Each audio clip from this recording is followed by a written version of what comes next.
The name of the program is textual-debugger, but can it debug textual applications?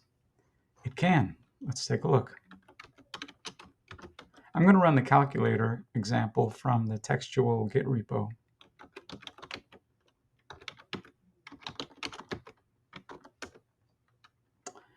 And here it is. I'm going to hit C to continue. Oh, we've got a problem. In the console, I'm seeing a bunch of control characters that, this is not workable at all. All right, I need to get out of this. This is pointless. Fortunately, TDB has an option to run the target program in an external terminal with the terminal switch. And I can provide it something like Xterm or GNOME terminal. For this demo, I'm going to use Ghosty.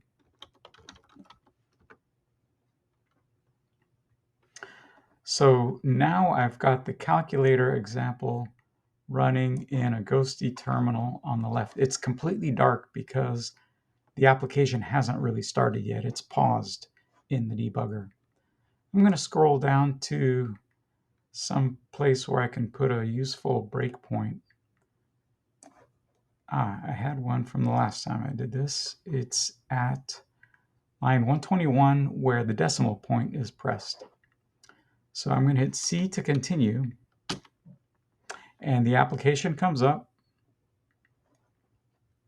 and I can use the calculator. 6 times 5 equals 30. But as soon as I hit the decimal point, I'll be in the debugger because that's where my breakpoint is. And now I can inspect variables. This is the class variable self. I can expand that in the variables view, and it is massive. It has a lot of stuff going on here. Sometimes for really large objects, it's easier to poke around with them in the evaluate view. So self.value is the string 3. If I hit self, decimal point, and hit the tab, I can see all the other attributes and functions that are associated with it. And I can hit, let's see, what's something size. And that, I guess, gives me the size of the terminal over here.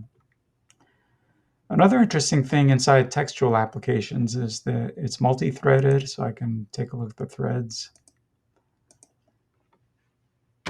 And it's asynchronous, and I have a lot of async tasks here. Looks like there's a task associated with each button in the application, which makes sense. And if I click on one of these, it will show me which line within the textual application that activity is being handled, in case I really want to dive deep into it. If I hit the letter G, I'll show the task graph. Shows most of the tasks are waiting events, so they're waiting for key presses or button presses. I'll hit G again to get out of that, and Q to get out of the modal. And this option for running with an external terminal is useful not only for textual applications, but anytime you have an application that makes heavy use of the terminal, for example, text input, or produces a lot of formatted output, and that small right corner, top right corner inside of TDB is not enough to display what you want to work with.